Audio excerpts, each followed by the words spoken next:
What is up, Croissant Gang? Look what's here, my new aquarium! This is gonna be my first aquarium that's actually kind of like, it's still a nano, but it's a lot bigger than what I'm used to at least. Hey, I kept betas, and now I'm right here. So, joke's on you guys, I already took it out of the box. Came with this stuff. I'm only gonna be using the sponges. Activated carbon, I have never had good luck. Bio balls are a freaking joke. They're just plastic pieces with like a tiny sponge in them. But these sponges, I'll be using. It's pretty lit.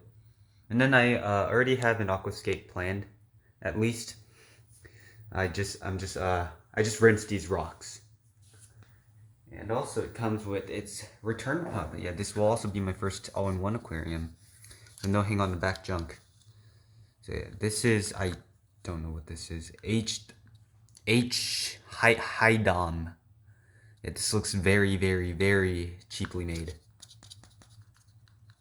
Like it feels very cheap. But you know what? They literally offer CJ upgrade pumps on their website. So I think I know what they're trying to do here. This little pump, or this hose to connect to the pump, just slides in. And this attaches to the back glass wall, and which also attaches to the flow nozzle. I don't think this is random flow, so I'll be looking into that later. Not a big deal. I kind of made a mess over here. Don't tell my mom. Yeah, same for its RPM salt. Oh, it also came with a sock filter that I installed, but I don't think I will be using, unfortunately. But you know what? Whatever. And then for the heater, I'm using an Eheim Jaeger. I heard these were pretty okay, but you know, it's $30. It's probably gonna break in like a year. So, not having very high expectations for that. And I'll be using Marine Pure Gems instead of those bio balls, which I've already put in the bag that the bio balls came in. And I made another mess over here, but Dyson vacuum will suck that right up. And here's the actual aquarium next to my glorious ice mountain. The lighting kind of sucks, but you know, it's okay. And also for the light that I'm using, I ordered the AI Prime 16 HD with the gooseneck with it. Part of the plus package that the waterbox aquariums offers. So yeah, just to clarify again, this is a Peninsula 15 gallon, and they're a little loco. This says quality control passed, but I have very low expectations when it comes to these stickers. But you know, I don't think it'll leak. I just checked all the seams, nothing like completely out of the ordinary. And here's the back chambers. You can see 3 chambers: return pump, media, slash heater, more media. Actually, I'm gonna put my heater here in the 3rd chamber.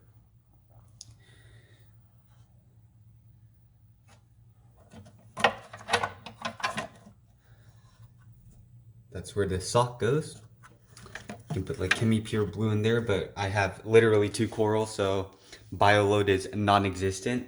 I also have I actually have turbo start instead of regular for its Zyme this time, and some Algae Bloom nitrate or ammonia. I think it's ammonia. Yeah, it's nitrite or ammonia. I don't remember. One of the two for the bacteria to feed on. And in this box, there should be Carob Sea Fiji Pink Arag Alive Sand, which I will open right now. So here's my scape. It's gonna sit in that corner where that tank is after it's finished cycling. So it's gonna be like this. Actually, no, it'll be like this because I want the back chamber facing the wall. So yeah, I thought the 2 arch design was actually pretty cool. It's essentially just, as I just said, 2 small arches. There's only 12 pounds of dry rock, but I think I'll be okay because my bio load isn't exactly that much. I'll be supplementing it with a bit more sand than needed, I think. I'm gonna go with 20 pounds of sand because I like sand. I'm gonna be real. Also, another thing to note, it seems like the magical juice that Carob Sea provided with the sand worked-ish. And I don't know if I need flow to add turbo start. I think so. So I'm just gonna hold off until I get the power strip, which I should be picking up today with the turkey baster. Oh, so I can feed my corals. Croissant gang, I'm back. It's still Saturday, and I got the power strip from, of course, Meyer. And I'll be taping it to this wall, so if it gets wet, or it won't get wet when something explodes. And it's alive. Yes, yes, yes. All these oxygen bubbles. And it's been essentially leak tested for about, I don't know, like 20 hours. I think it's going to be okay. And also, you know, their quality control sticker, man. They've got it under control. Now we just need to add this. Live bacteria. And I read the directions. It can be safely used up to 5 times the regular amount. And this covers 25 gallons. And 25 divided by 15 it does not equal 5. It's way less. So I'll be a-okay there. And I'm pretty sure this is going to smell like liquid diarrhea. So brace myself. Great. I ended up just stabbing it with a pair of scissors.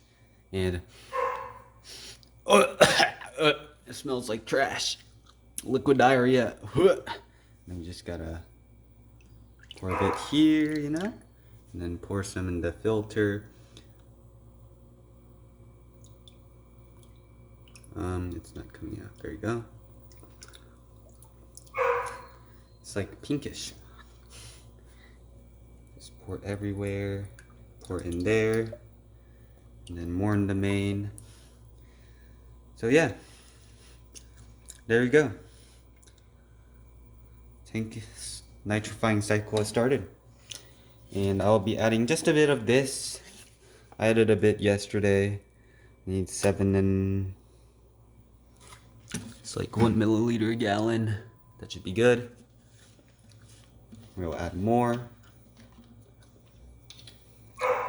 And cycle has started. And we'll probably finish extremely soon. Very good news, everybody. The Aqua Illumination, or otherwise known as the AI Prime 16 HD, has been acquired. And I'll be using this flex arm. And this workspace is kind of messy. I'll clean it up afterwards. And then I got the waterbox branded lid. Mesh top. The Jump Guard Pro. There's nothing pro about a freaking mesh lid. But you know what? It's okay. Because I probably couldn't have done any better. And now I'm just going to unbox this thing. And also I need to get a extension cord. Or a power strip. That's what I need, a power strip. So I can plug my stuff into that outlet over there. And hopefully it doesn't self-destruct like this one. So, let's get on with it. Also, something about this makes me think that they cheaped out on the box, because you look at here. Does this look exactly the same as this? No, this one's black.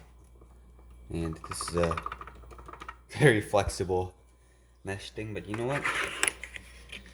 As a reef aquarium hobbyist, expensive lights are no stranger. Okay. So apparently this is like some of the nicer stuff.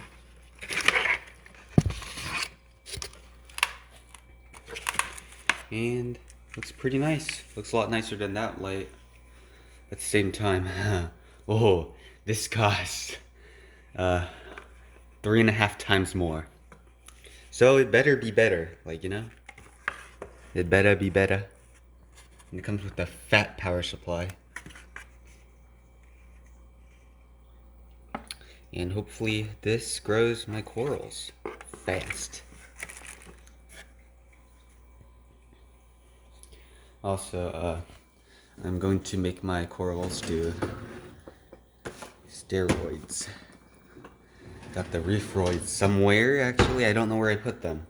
I'll find them later. What is up, Croissant Gang? It hasn't been that long since I set up my new tank, which is looking fan-freaking-tastic. And why is it purple? I don't know. But anyhow. Yeah, no, I can't fix it. This tank is needing a bit of TLC, as you would say, tender love and care. And the mushroom isn't the happiest right now. I think that's just too much light. And this toadstool's looking really good ever since I fed it some reef roids. And I will need to vacuum that up. And I will need to clean that back wall. And the filter. And the inside of the filter. And more sand bed. And the back glass. And the side. I also got the Polyp Lab Coral view lens for the smartphone, so now you guys can actually kind of see the corals. This one's Jimmy the toadstool is not very happy right now. Who knows? And I just stepped in the marine pure gem dust, which is not feeling very good. And we have a new addition that has been here for about like a week and a half, I think, maybe 2. It's some kind of mushroom, it's red, and that's all I can tell you about it. It was $25. Couldn't refuse that price. Looked online, mushrooms are somewhat expensive compared to this. And I also have a Flipper Nano. I can take it off. Very good. I like it a lot. And even when I get close to the sand bed, not recommended. It does not pick up any sand and scrape the glass. I mean, it's an aquarium tank. I don't really care too much. I will still be running this tank afterwards, but there's just a slight... Actually, it's kind of major now that I look at it. It's Algae Bloom. Not the biggest deal in the world. It's kind of going away. I mean, it's not really growing back as fast as it was earlier, so... It's been like this for a few weeks. Everything looks healthy. And oh, Jimmy's actually putting out his little polyps. And I know this is probably like, I know mushrooms aren't very picky, but this is way too much light for a mushroom. So when the mushroom moves over here, it's gonna be a lot happier, I think. And also I'm still using this light. It works. Nothing has died. Except, very sorry to announce, Harry the turbo snail passed away like a month and a half ago. But turbo snails are not known for their long lifespans, nor are snails known for their long lifespans in general in this hobby. Rest in pieces. You did what you could. And see you in another life, Harry. And still using the Seekum title. Very good, I would say. Very quiet. The light's louder than the filter. Still running the same Seekum matrix with like that one sponge. Nothing's changed there. And this algae covered heater is still functioning. I don't know what temperature it's set at, which is kind of scaring me. It has not cooked my corals yet. And it probably will cook them or freeze them to death very, very soon, because this is almost 2 years old now. But it's okay, because I'm ready for it, you know? And if you guys enjoyed this video, which I highly doubt you did because I almost fell asleep while watching it myself. I just needed to put something out there because it's been too long. I'm gonna have an actual like good update soon. The editing software like updated, and I have no freaking idea how to use it. So thank you for your patience, and if you want to join the one and only Croissant Gang, make sure to hit that subscribe button. I'll see y'all next time. See ya.